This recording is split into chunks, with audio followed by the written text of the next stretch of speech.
we have baked the chicken thighs that were dipped in egg wash and then dipped again in panko breadcrumbs and sprinkled with Cajun seasoning. We baked them for 20 minutes at 400.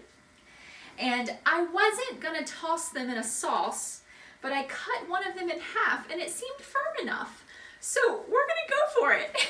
So let's try this. The sauce is provided by Kelly. Kelly doesn't want to be on camera. The chicken is provided by Amber. And the panko is provided by me.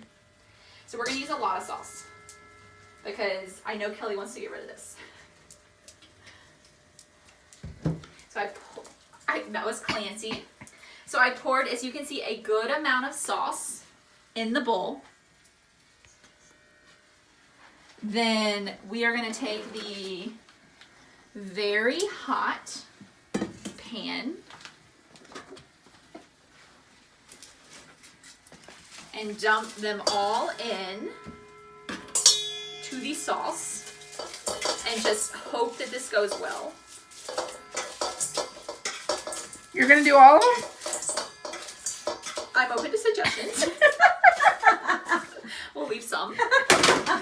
Okay, this is the very technical part. I'm gonna do it over the sink because I mess up. Ignore the other dishes. Ooh. I think it's working well. I think it's doing well. Oops. Okay, so these are done. Frank's Red Hot Sauce, panko breadcrumbs, chicken thigh, chicken nuggets.